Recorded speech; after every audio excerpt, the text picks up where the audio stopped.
మీరు ఎవరితో చెప్తాను, మీరు ఎవరితో చెప్తాను. జర పాస్ట్ వాడు గారు కాంట్రవర్సీ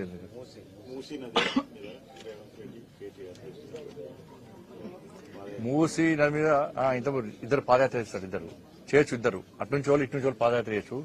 ఇద్దరు కలిసి హైదరాబాద్ బహిరంగ సభ పెట్టుకోవచ్చు. పెట్టుకొని రాహుల్ గాంధీ గారు వెళ్ళవచ్చు, కేసీఆర్ ఇద్దరు కలిసి 10 సంవత్సరాలు ఏ విధంగా ప్రజలను మోసం చేశారు, ఏ విధంగా రాసి రంపాన పెట్టారు వీళ్ళు చెప్పాలి. సంవత్సరం లోపల ఇచ్చిన హామీలు నెరవేర్చకుండా ప్రజలను ఏ విధంగా ఇబ్బంది పెడుతున్నారో కాంగ్రెస్ పార్టీలు ఓలుగోలు చెప్పుకుంటే చాలా భ్రమ ఉంటుంది. 2 పార్టీలు ఒకటే. వీళ్ళిద్దరు ప్లాన్ ప్రకారం పాదయాత్రలు చేస్తున్నారు. భారతీయ జనతా పార్టీని అడ్డుకోవడానికి వీళ్ళు ప్లాన్ ప్రకారం పాదయాత్రలు చేస్తున్నారు. వీళ్ళిద్దరు కలిసి మోకాల యాత్రలు చేసిన వీళ్ళు ప్రజలు నమ్మరు. వీళ్ళిద్దరు బీఆర్ఎస్ పార్టీకి సిగ్గుండాలి, శరం ఉండాలి, కొంచెం నకలు ఉండాలి. మేము ప్రజా సమస్యల మీద పాదయాత్రలు చేస్తుంటే రాళ్లతో దాడి చేశారు, పోలీసులతో దాడి చేశారు, పర్మిషన్లు ఇవ్వలే. ఎక్కడికక్కడ అడ్డుకునే ప్రయత్నం చేస్తూ కూడా ప్రజలు తిరగబడితే అప్పుడు అన్ని మూసుకొని పడినారు. ఇలా ఏ ముఖం పెట్టుకుని బీఆర్ఎస్ పార్టీ పాదయాత్ర చేస్తుంది, ఏం ఉద్ధరించిన పాదయాత్ర చేస్తుంది. మీ నాయకుడు ఫామ్ హౌస్కి బయటికి వెళ్తలేడు,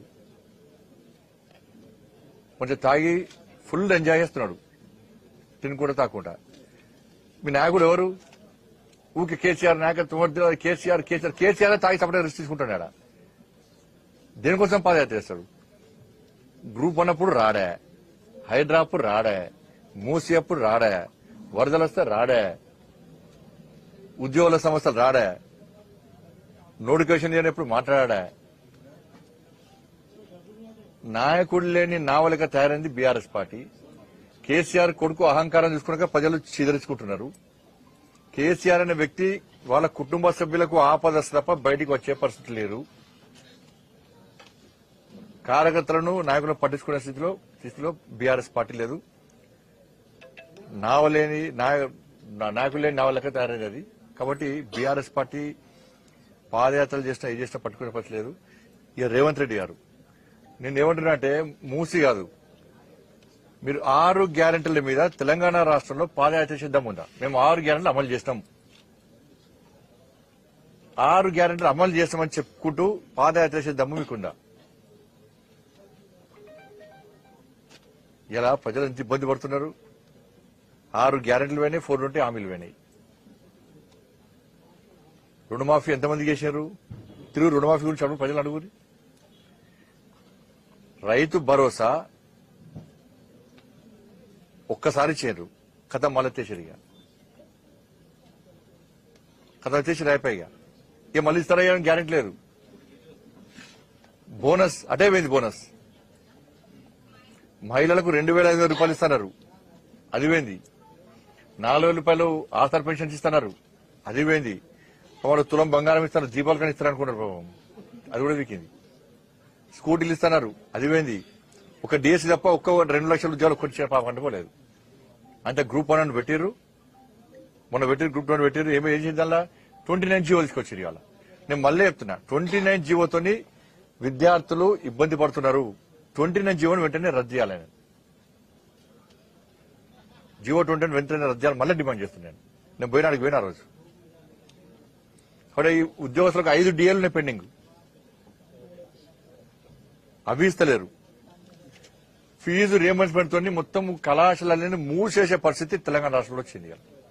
ఫీజు రియంబర్స్మెంట్, స్కాలర్షిప్ లేవు. ఇలా మీరు ఫీజు రియంబర్స్మెంట్ ఇవ్వకపోయేసరికి ఆ యాజమాన్యం చేస్తున్న ఇవాళ విద్యార్థులను వేధించే పరిస్థితి వచ్చింది ఇవాళ. కాబట్టి ఆచరణ సాధ్యంగానే హామీలు ఇచ్చి ఎన్నికల్లో ఇలా కాంగ్రెస్ పార్టీ గెలిచింది. మీరు హిమాచల్ చూడండి, ఇట్నే ఆచరణ సాధ్యంగానే హామీలు ఇచ్చింది, అవుట్. హిమాచల్లో అవుట్, ఒక్క హామీ నెరవేర్చలేరు. కర్ణాటక చూడండి, కర్ణాటకలో దివాలా వేసే పరిస్థితి వచ్చింది ఇవాళ. కర్ణాటక పరిస్థితి, ఉచిత బస్సు హామీని కూడా మూసేస్తున్నాడు కర్ణాటకలో. బిచ్చ బతికే పరిస్థితి వచ్చింది. సేమ్ తెలంగాణ రాష్ట్రంలో గదే కాబోతుంది, తెలంగాణ రాష్ట్రంలో కూడా. కాబట్టి అన్ని బట్టి అనే వీళ్ళు చెప్పేటి అన్ని చెప్పుడు మాటలే అన్నారు కదా. దీపావళి ముందు బాంబులు వెళ్తాం, ఊళ్ళో చేరుపడకాలు వేయలే తప్ప వీళ్ళు తోక బాంబులు, తోక పిట్ట పటాకులు కూడా వెళ్ళలేదు వీళ్ళ చేతిలో. అని మాట్లాడాను. ఇవాళ ఏం బాంబులు వెళ్ళినాయి దీపావళికి? ఇక చూడు అరెస్ట్ చూడు, ఎగ చూడు, అగ చూడు అంటే ఒక్కట్లేదు. ఆయన ఫామ్ హౌస్ అన్నారు. 2 రోజులు 24 హంగామా వేసారు. కనీసం నోటీస్ కూడా ఇవ్వాలి, వాళ్ళకు నోటీస్ కూడా ఇవ్వాలి. ఇద్దరు ఒకటే, మళ్ళీ చెప్తున్నా, ఇద్దరు ఒకటే. ఇద్దరు కలిసి డ్రామాలు ఆడుతున్నారు. భారతీయ జనతా పార్టీ అడ్డుకోవడానికి ఇద్దరు కలిసి డ్రామాలు ఆడుతున్నారు. ఇలా ధరణి స్కామ్ ఏమైంది?